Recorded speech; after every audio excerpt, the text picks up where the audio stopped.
Tourette's syndrome. Cartman is at a toy store when he notices a boy named Thomas loudly blurting out random profanities. At first, Cartman thinks Thomas is insulting him directly, but Thomas's mom quickly explains that her son has Tourette's syndrome. Tourette's is a neurological disorder that causes involuntary tics. These can be physical, like blinking or jerking movements, or vocal, like grunts, coughs, or words that come out without warning. Contrary to popular belief, swearing is one of the rarest symptoms of Tourette's, and only a small percentage of people experience it, a condition known as coprolalia.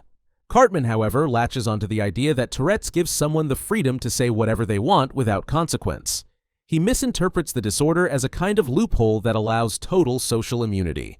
This misunderstanding sets the foundation for everything that follows, because Cartman decides that faking Tourette's could give him power and attention that he craves. Official diagnosis. Cartman convinces himself he now has Tourette's. He goes home, tells his mom, and she quickly believes him. She even takes him to a neurologist for an evaluation. At the appointment, Cartman claims his tics suddenly started only a few days ago, with rapid escalation. His mother backs up his story after researching online. The doctor explains that Tourette's syndrome is a hereditary neurological disorder. It tends to run in families, though it can sometimes appear as related conditions like OCD or ADHD in other relatives. While Tourette's doesn't usually appear suddenly or overnight, the doctor still cannot disprove Cartman's claims. Medical practice relies on reported symptoms, and unless a physician can clearly prove dishonesty, they must accept what the patient says. Because of this, Cartman is officially diagnosed. Cartman views this as a victory. To him, the diagnosis is not a medical condition, but a tool, a license to say anything he wants without repercussions. He has no interest in understanding the real struggles Tourette's patients face. Instead, he treats the disorder like a golden ticket that will allow him to exploit people while staying untouchable. I've got a golden ticket. Abuse of the diagnosis. He storms the hallways and classrooms shouting obscene phrases, proudly flaunting his supposed condition. Teachers and administrators, coached to be tolerant of his disorder, let him say whatever he wants. Principal Victoria even reassures him that he is brave for living with Tourette's. But his behavior quickly shows signs of fabrication. Real Tourette's tics are repetitive, often involving the same movements or vocalizations over and over again. They are short, simple, and involuntary, like blinking, coughing, or repeating the same swear word. Cartman, on the other hand, constructs long and elaborate sentences filled with different insults like balls, bloody vaginal bitch. That level of creativity requires conscious thought, which means he is clearly in control. Faking diagnosis. Kyle immediately notices the inconsistencies. He points out that Cartman keeps changing his phrases to get attention, whereas people with Tourette's don't constantly switch tics for variety. Actual Tourette's patients have consistent patterns that develop and stick over time.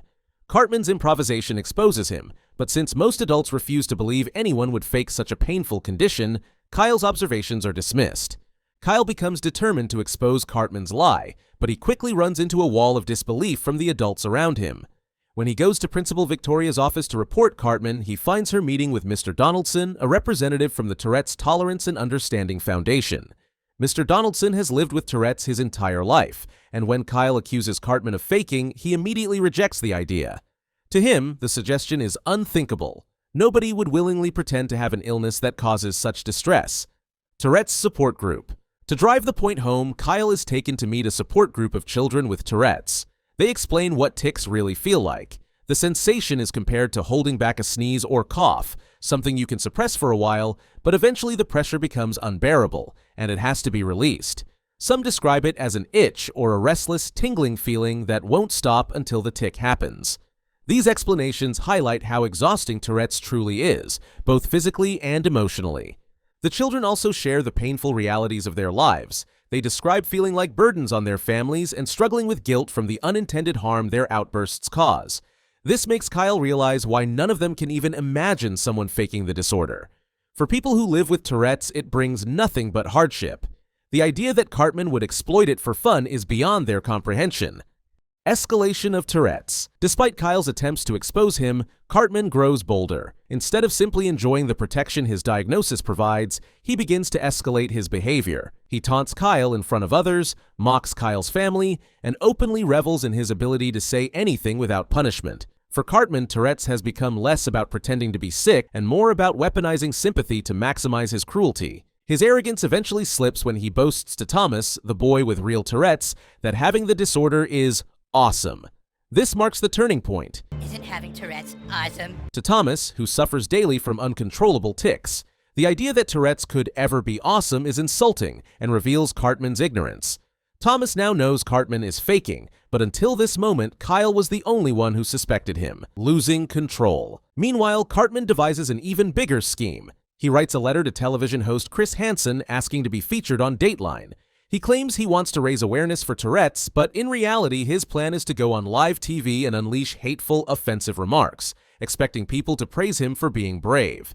This shows how far he is willing to push the lie, using a serious condition as cover for spreading his prejudice on a national stage. As Cartman prepares for his television appearance, something unexpected begins to happen. During a conversation with Kyle, he suddenly blurts out, I wet my bed last night. This isn't part of his act. It slips out against his will. He brushes it off, but more involuntary confessions follow, like admitting he cries at night or revealing embarrassing personal secrets. This marks a crucial shift. I cry at night because I don't have a dad. Cartman doesn't actually have Tourette's. It's a genetic disorder that can't be faked into existence, but his constant abuse of the condition has eroded his normal social filter. By spending so much time speaking freely and constructing offensive phrases without restraint, he loses the ability to control what comes out of his mouth. In effect, he has trained himself into uncontrollable honesty. When Cartman insists he was talking about a cousin, his mouth betrays him again with the confession that he and his cousin once touched inappropriately. My cousin, one time, my cousin and I touched wieners. Ah! Each attempt to deny the slip is followed by another involuntary admission. For Cartman, the realization is horrifying. He no longer controls his speech, and for someone who thrives on manipulation, this loss of control is devastating. Tourette's disaster. Despite his fear of losing control, Cartman still goes through with his Dateline plan after being pressured by Chris Hansen. Hansen insists he sit down for the interview using the same authoritative presence he wields against predators on his show. Cartman tries to back out, but Hansen won't let him leave. On stage, Cartman begins his speech, mixing deliberate profanities with genuine slip-ups. His social filter is gone, and in between insults, he blurts out humiliating truths, confessing he cries at night, fantasizes about kissing classmates, and admitting other personal secrets. I just peed my pants. The audience assumes these outbursts are part of Tourette's, showing sympathy instead of suspicion. But Cartman knows the truth. He's no longer in control, and the very disorder he tried to exploit has symbolically consumed him. Meanwhile, Kyle and Thomas take matters into their own hands. They lure a group of child predators to the studio, tricking them into thinking they are meeting minors. When the predators arrive and see Chris Hansen, chaos erupts and the entire segment collapses. The ensuing panic spares Cartman from full public humiliation. Ironically, the intervention Kyle organized to stop Cartman also saves him from the punishment he deserves. Cartman, shaken but relieved, thanks Kyle for saving him. He even hugs him, believing that God sent Kyle to answer his desperate prayer. For Cartman, the episode ends with a false sense of victory. He avoids disaster, but at the cost of losing the one tool he valued most: control over his own words. Do you know the most legally dangerous South Park episode? Click here to find out.